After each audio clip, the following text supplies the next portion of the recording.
man. All right. So the Xbox price increases. I am going to talk about this in much more depth on the weekly reload this week. But there's a lot of things you're going to need to realize about this topic that you may not like.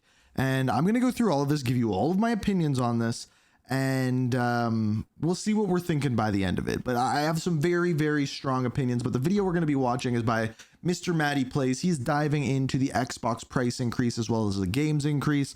And we're going to break it down. And I'm going to give you my opinions on it because I have some pretty strong ones. Salutations, everybody. It is Matty here today. I hope you're all doing absolutely excellent. And if you are, I am sorry. I'm going to be putting a little bit of a damper on your day if you haven't heard the news yet. If you're already not doing absolutely excellent, might be making things a little bit worse. Xbox, massive price hikes. Now, given the small amount of distribution Massive partners is an understatement, and the I amount think. of major platform holders we have in the games industry, which is really the big three, technically four if you include Steam as a digital platform, it was always a guarantee that with these tariffs, the prices would be passed on to the consumer. But these price hikes are still out of this world no matter where I think you stand on the matter. And we're going to go through all the information today on what's going on with Xbox, and I'll deliver some thoughts after I lay out the news. So ladies and gentlemen, if you're new here and you're into what's going on with Xbox, we talk about a lot, and certainly defining Duke will be very interesting this week. Consider subscribing. So the information comes from the official Xbox support page where they write pricing. It's wild to me how directly, and they do have to be, how directly these statements came across. And I think they're kind of tone deaf, if I'm going to be honest with you. I'm going to explain why in a second, but you'll see what I mean. May 1st, 2025. As of May 1st, we have adjusted recommended retailer pricing for our consoles and controllers worldwide. We also expect to adjust the pricing of some of our new first-party games This is the part I don't this holiday understand. season to $80. Those titles purchased on the Xbox Store have the benefit of Xbox Play Anywhere, allowing players to buy once and play on console and PC at no additional cost. So they try to sell it to us, right? They try to be like, they're going to cost $80, but you can play it anywhere, which great, all hunky dory. But why are you increasing the price? Well, they say it's because of the increased cost of creating games, but here's the issue, right? The other reason why they are increasing the price of hardware is because of the tariffs in the US. It just is. You can't deny it. People are going to argue about it. It's just the way that it is. And if you ever think that the price of those is going to go down, it is not. It's always going to go up. It's just the way that these things work. However, we're going to look at an exception for that later. But why the games? The games don't require the hardware. And I get that you have to make them, but you don't have to ship them anywhere. It doesn't require the tariffs on like the things, the materials that they're export. It doesn't make any sense to me. Unless there's something I don't understand, and it's completely possible. Like maybe they're still charging tariffs on online goods that don't need to be shipped. But that doesn't make any sense because that's not what they're trying to do. They're trying to bring jobs back to America and doing this. So what would be the point of a service over? I don't understand why those are going up. I really don't. We understand that these changes are challenging and they were made with careful consideration given market conditions and the rising cost of development. Looking ahead, we continue to focus on offering more ways to play games Market across any conditions screen means and tariffs, ensuring by the way. value for Xbox players. Now, over on IGN, they took the pricing charts and compared and contrasted for the US. Xbox Series S at 512 gigabytes is no longer a $300 system. It is up to $379. An Xbox Series S with 1 terabyte of memory space is wild. now up to $430. The Xbox Series X digital version is up to $549, or really $550. Xbox Series X up $100 from its $500 launch price, brand new, to $600. Xbox Series X 2 terabyte Galaxy Special Edition is now up to $730, $130 making up. the PS5 Pro look a little cheap in comparison, which in turn is kind of competing with the PS5 Pro price tag. Okay, Xbox wireless controllers, the core, your standard one, $65. Controllers went up the too. Wireless headset goes up $10. I think is the Xbox Series X base pricing and the $80 games on top of it. We'll talk about that. Still some more information to go over. Will the price of existing games change? You know, like your Avowed or whatever. This is another interesting this will thing. affect some new first-party games starting this holiday season. So, like, this is weird to me. So this is mainly, they're basically pointing at the new Call of Duty game and being like, this is the one that's $80, which, by the way, wrong Call of Duty game to do it on. But your Call of Duty, What else is coming out at the end of this year? Outer Worlds 2. Yep. These are probably going to be your $80 video games from Xbox. Gears of War, E-Day, whether that's early I don't think that's coming or this year. late 25. And then they also say which games are increasing in price. We will adjust the pricing of some of our new first-party games starting this holiday season to $80. This update will apply to physical and digital versions. That said, different games and expansions will continue to be offered at a variety of price points. Okay, so there's a lot to unpack here. Again, of course, with everything going on with the global economy, none of this is generally surprising that it's happening. And even the price tags was that immediate sticker shock when I'm like, okay, like this sucks. And I guess I kind of get it. But at the same time, here's the thing, though, is this has become a norm. As of right now in current society, the idea of all of the prices of everything going up has just become the norm. Housing prices up, groceries up, gas up, everything up, just like every little thing. So to see video games do this, it's shocking, but that's not how history works. Like that is not what we're actually used to. Like this is a tweet from Charlie Intel. There'll be something on TWR up about this, but original Xbox $299 at launch, 4.5 years later, $149. Xbox One $500 at launch, 4.5 years later, $200. Series X, Series S, both have gone up. Now, the argument to this is graphics cards, because if you're going to get a PC to stay on top of all of the games throughout these years, just the way that they're optimized, you're pretty much going to need to get a new graphics card pretty much every 5 years, right? And that's going to cost you, like, if you get a new one, like $1,000. But if you're buying the same hardware, if you're buying an Xbox Series X now and you bought it 5 years ago, it's the same thing. It has not improved. If we look at a pricing chart for a graphics card. Now this one's messed up, but it's the one that came out 5 years ago, so we got to use it. It is the 3080. Now the actual price when this thing came out was $699, but it was during COVID and they got scalped to all hell. That is why you're seeing the price all the way up here over 2,000. But if you look at the trend, it starts up here and goes down, and it says here a new one costs right now $501, which is down $200 from 5 years ago, and a used one is $370, right? So price has gone down over time. So the same hardware has gone down in price, but that's not what is happening with Xbox anymore, even though historically that is what used to happen, right? Old hardware should be cheaper over time, plain and simple. You look at Xbox's situation and its competition, you're seeing where they're willing to bite the bullet and where they're trying to inch things forward here. And really assessing Xbox as a brand is, I think, required to fully unpack just how crazy of a decision this is. It's not crazy. Xbox is doing this while their hardware is selling historically bad. They're not trying to sell hardware. Now, even in a pretty successful quarter that they just reported the earnings results for yesterday, Xbox content services drive 5% overall Microsoft gaming revenue growth, but the hardware sales were down 6%. And you look at that single percentage dip, not the end of the world, right? But when you start to look at Xbox sales figures overall, 9 Meters has a great write-up here. Xbox sales hit rock bottom after historical 2024 decline. They write, Xbox faces major challenges as its console sales hit record lows in 2024, and it's not looking any better for 25. The gaming giant sold an estimated 2.7 million units in the US market during 24, which, just for context, by the way, this is their biggest market. This is their best market. This is where they sell the most. So 2.7 million units in the US market, making it the worst full year performance in Xbox history. The numbers in Europe are staggeringly... All right, we know this over and over and over again. I don't think they're trying to sell consoles. I think they're trying to get out of the console game. Now, this is going to change in a couple of years when they try to create their console that's based off of PC hardware, but they're trying to sell Game Pass subscriptions. Their ultimate goal, I think, would be just to get Game Pass on all TVs, on all PCs, and even on PlayStation. Imagine if they succeed their battle with PlayStation for the console market, and they just say to PlayStation, you can have the consoles, just put Game Pass on it. Shake, deal, done. That would be the win for Xbox, I think. Worse, with an estimated 290,000 units sold over the year. When you add up the two, you get just under 3 million units sold, which paints a very worrying picture for Microsoft's hardware in their gaming division.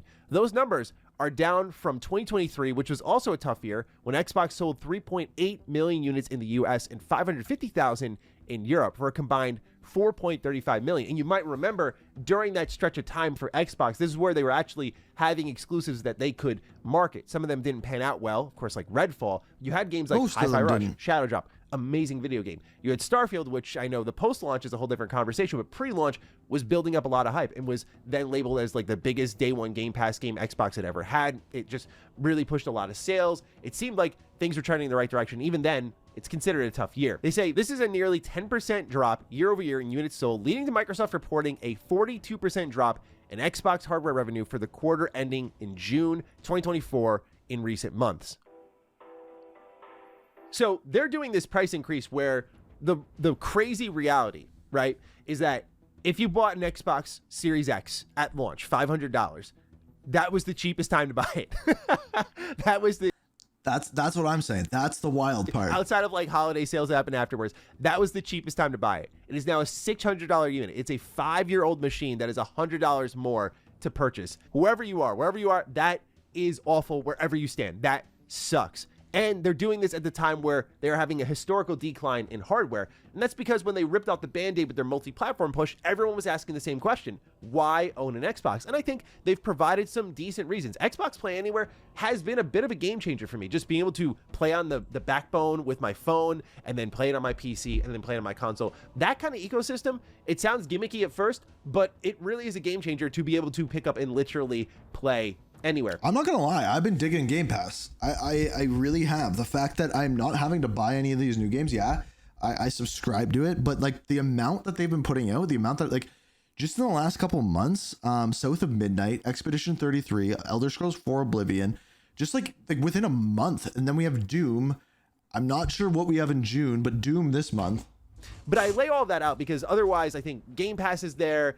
But Xbox is really more concerned about what's happening beyond their own hardware because it's not growing. It's not growing. So I almost think like the price of the hardware matters a little bit less in the terms of the conversation I want to have, because while it is a bit of a sticker shock, literally nobody is buying Xbox hardware right now. It is on a steep decline, and they will absolutely be the first company to bow out completely out of the hardware race as far as I'm concerned. They pretty much already have. The reason I bring all this up is because Xbox is doing bad in hardware, but they are doing really good in software since that multi-platform pivot. For example, you look at the PlayStation Store right now, the top 10 games in the United States. This is wild. Most of these are Xbox games. Oblivion at number 2, right behind Fortnite.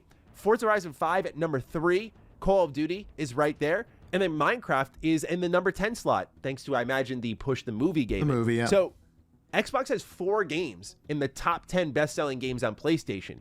And they also reported with their Q3 earnings results that they were a top publisher in the industry.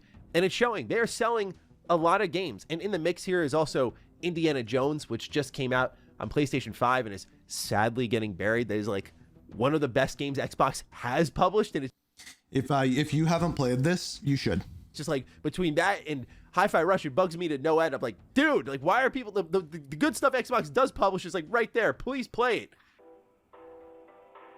Xboxes are manufactured in China, and right now there is a 145% tariff on that stuff. So yeah, like these prices were gonna jump anyway. There was just a no doubter about all of that. But I feel like it's less important because most people are buying Xbox games, not hardware. And I think Xbox is trying the games are going up though, too. Use the kind of hardware conversation as a way to really cover for the See, I think this is what I think Xbox raising the price of consoles makes consoles more difficult to get, because we already know PlayStation already did this as well.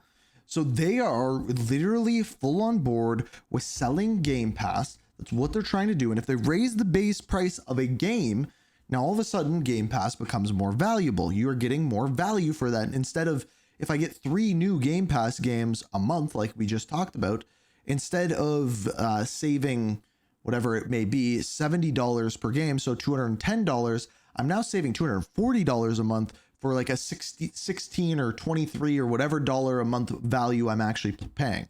So boom, saving money, right? That's what they're selling. Games that they want, because now's an opportunity for them to really collect. Now, to be completely honest, as someone who reviews every major first-party release from Xbox, there's only one game this generation I would have paid $80 for, and it was Indiana Jones. Absolutely, I would have paid $80 for that. That was a I would have paid it for Expedition 33. top 3 game last year, and just like one of my favorite licensed Review games. hopefully tomorrow. Absolutely awesome. Otherwise, though, like everything they've put out this generation, Hi-Fi Rush, it's an amazing game. $80. I don't think it was an $80 game, like a $60 game. Sure, but $80, I don't know. But when I look at games I have reviewed from them, say a full price game, I'm not going to throw like South of Midnight in the conversation or Hellblade. We'll have to tackle that as we go along the generation. But when I look at something like Avowed, right? Avowed, I wouldn't pay $80 like, for that. I was so disappointed with that. And I'm like, that has been kind of a mark of some of the quality of Xbox's publishing over the last couple of years. It's like this low 80s open critic game. It's like, for like first party, you should be putting out the best the industry has to offer. And if you're moving up to $80, the consumer expectations need to rise with that. Because I say this just for myself, $80 games are insane. Insane. There's only a few games I would make that exception for. And if Xbox wants to go for it, then Fable better be a Game of the Year contender. Outer Worlds 2 better not just be like more Outer Worlds. Like, it better be more than that. I'm worried about that is that the one. expectation that comes with this price jump. Just because they say at the front of everything, oh, well, ballooning game budgets are happening. I'm sorry, but that video I just made yesterday about gaming and Expedition 33 and budgeting and clear vision, and it's a team of 30-ish people, like, that is such an exposure of the games industry's narrative that, like, oh, this wasn't possible. Yes, it is. You just got to budget accordingly. You got to manage accordingly. But I look at, I'm sorry, I got to single out. I look at projects like South of Midnight, which I played to completion, and when that game's narrative was inconclusive and it spent so much time meandering for a 10-hour game, and it was like a 6-7 year development cycle. I'm like, a lot of these companies just take Xbox for a I didn't know that game took 7 years to develop. Okay. Yeah, that wasn't 7 years good. I thought it was like a 7 out of 10, maybe a 6.5 out of 10 for a 10-hour game that was free on Game Pass. Free. That changes some things for me. complete ride from my point of view. I'm sorry, but they do. They're Hellblade taking as long as it did. I'm just like, dude, that was a part of the Xbox Series X announcement, and it comes out and I beat it in like a day. It was that short. I mean, this is what's going to happen. These are the conversations that are going to happen because you're going to $80. And when you have some of the best stuff the industry put out last week, and Xbox was publishing one of them in Oblivion Remastered at $50, it's just such an uphill battle to try to push this price point. So there's that angle. Next gen consoles. Xbox's handheld that leaked that's apparently coming this year. Oh boy, they were reportedly in a good price point, I thought. But now, because of the tariffs and everything, I think that sucker is going to jump and become that kind of ROG ally. I wonder if these tariffs go away, if they step it back immediately. I bet you they don't. Let's say these tariffs disappear next week, which they might. But who the hell knows? But let's say they do. Are they gonna? They're not. They're not gonna reduce. There's no way they're gonna reduce the price. A price point where like the enthusiast will buy it, it'll sell a couple 100,000 units, and that's it. Again, if you're looking at the Series X Galaxy Edition being like almost PS5 Pro levels of pricing, that's absurd. Because now I'm like, if Xbox does a straight up box for your living room for next gen consoles, and it's apparently their most powerful box yet, that thing is $1,000 easily. I'm just telling y'all right now, okay? I was always a console diehard. So was I. PC is the way to go. Mid-tier PC can get you so far nowadays. So far. And you can access your Xbox games there. And I think that's a lot of why Xbox is willing to yank off the... Yeah, he's 100% right about the Game Pass thing. But here's the problem, right? Is unlike a console where you can literally use that console for 10 years, I don't think you can do that with PC. Especially a mid-tier PC. I think 3 to 5 years at the most. This Band-Aid. We got to talk about Game Pass. Look, Game Pass, cloud streaming, these are major growing factors at Xbox. And I think they're kind of partially banking on the idea of like, yeah, we're shoving you out of the console idea, but if you want to play something on Xbox, I mean, look, I stream a ton of games to this thing right here. I was playing Oblivion Remastered on this thing. I was playing Towerborn on this thing in bed with the backbone. Like, I know I'm not everybody, but there is an argument to be made that like I'm engaging with Xbox a lot, even if I'm not doing it the traditional way. And so I do think like Game Pass becomes more appealing if the price holds. It's like, dang, I can get your first party games for like $20. You look at this month, right? You get Clair Obscure Expedition 33 and you get Oblivion Remastered for the price of $20. If you got all the time in the world, $20, there you go. That's what I was trying to say. What a steal, right? So that is going to drive a lot of people to Game Pass. But it also, I think, might drive a lot of people away. Like, fuck that, man. I'm not spending this much on. Nope. They're doing exactly what it'll drive people towards it. If it's going to cost you $160 to buy the games or $20 for Game Pass, what are you going to buy? You're going to buy Game Pass, forget that you bought it, and then 3 years later be like, holy crap, I just spent $360, actually $520, because since then the price of Game Pass has gone up. They know what they're doing.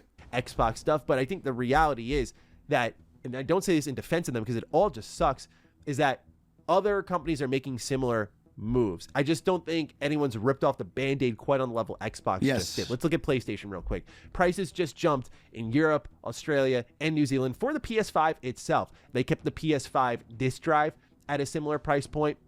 But also, PlayStation jumped the PS Plus subscription service in Canada. Now, granted, for PlayStation, I think the reason they're trying to dance around this as long as they can is compared to Xbox, where they have like a PC base and they're putting their games on PlayStation, they're going to put their games on Switch. This is a moment where like PlayStation wants to preserve that console ecosystem because it is so important to them. They are like the go-to console for a lot of people between like Xbox and PlayStation. Meanwhile, Nintendo just went through their own snafu with the Switch 2 launch, and they avoided the price hike on consoles. They jumped accessory prices, and we know what they're trying to do with their video games. They're banking on software sales because their software sales are crazy. So something like Mario Kart World, which doesn't look to be an $80 game, is an $80 game. Breath of the Wild, with all the upgrades combined and everything, could end up being a $90 video game. That's crazy. And that is a game that came out in 2017. That is the type of economy we are in for gaming, where it went from luxury hobby to like luxury with a capital L, dude. Literally. I mean, it is kind of like an L overall. And Nintendo's managed to reportedly avoid these tariffs because they've started producing their consoles in Vietnam. But I think if we see these tariff pauses get removed and the jumps happen, I think Nintendo's going to make the jump. I think that PlayStation's going to make the jump. And Xbox just kind of said to Nintendo, like, hey, great idea. Let's just jump our prices. And that's pretty... and just pull the Band-Aid off. Sorry. Everything moving forward. That was $80. funny. Oh, boy. It's a big ol' L. It sucks, man. It is. And there's been a lot of like people who are angry about it, and some who have been like, well, this is just the way of the world right now. It is what it is. And this is not me getting political, but I think even if like you support the tariffs or you support this vision of the economy, I think just the reality is it's just as simple as like seeing massive price increases like this does blow. And as I discussed earlier in this video, I discussed in previous videos before that, and especially on Defining Dukes, we talk a lot about the economy of the industry there. Like, this was always going to happen when we saw those tariffs. Like, games as a whole has so few distribution partners, and these major platform holders get to kind of dictate the whole scene. And so, yeah, it was always going to be passed on to the consumer. But look, like, as someone who has enrolled in the ID at Xbox program, for example, to like start looking at getting our game published, I bring this up because like they literally have like a section where it's like, what do you want to price your game at? It's like, it's your choice. So I think at the end of the day, what people should do, like, what is my response plan to this? Number one is pay attention to games and companies like Sandfall and Expedition 33. Companies can make that choice to budget their game in the right ways and give you a fair price and give you that great feeling of like, man, I'm kind of stealing from you. This is such a good game. And because the industry is so funny in this way, it's like, well, I want to go out and buy merch now. I end up spending more than the game's price on other stuff surrounding it. Like, I've been looking at this Expedition 33 hoodie with the rose petals with 33 on it. It's awesome. It's at the IGN store. It's like, I want to check that stuff out. So it always works in this weird way where I think you end up spending more money anyway. At least in my experience, where I'm just like, man, I really ripped you off. I gotta make this right. But I would pay attention to these AA games. Dude, I got it on Game Pass. I didn't even spend the $50. Especially because they have the best chance to really start stealing the show now. Rubs hands menacingly. Indie devs have the chance to steal the show now, because the reality is that they run much smaller budgets than any of these games, but this is, I think, where it's the most true. And I think this is where I'm going to end things off. And this is, I think, the point that needs to be put across. In the past video games, there's just been a blanket of it's $60 for a video game. And I even remember back in the day, on Nintendo 64, there were certain games that I played, like Mario 64. Just use that as an example, where I played it and I'm like, this is worth $60. There are other games that I played it and I'm like, This is not on the same level, but they are the same price. And I think where this is going to go is the cap of what people will spend on a game will be $80, and then bonuses with pre-order bonuses and crap like that. And I think we're going to see more different values of games, and people have to actually price their game for what it is actually worth, which might end up being a good thing unless the blanket is laid out and every game is immediately $80. And I hope that's not the case. I hope it is a game that is worth $80 is $80. But I don't think it'll go that way, because that's just not what we have seen in the past. It sucks. It's going to put people out of video games, and just the base price of getting into a PC, an Xbox, or a PlayStation now is just bigger and bigger. Getting a house is bigger and bigger. Getting groceries is so damn expensive. It is a hard time to be alive, and it's not getting any better. It for a long time. Like, it's not, and I don't see any of these prices going down. It's the most expensive consoles have ever been, and it's not going to be the most at all. Wait till the new gen comes out. Just, you seriously wait till the new gen comes out. That's all I can say. It's going to suck.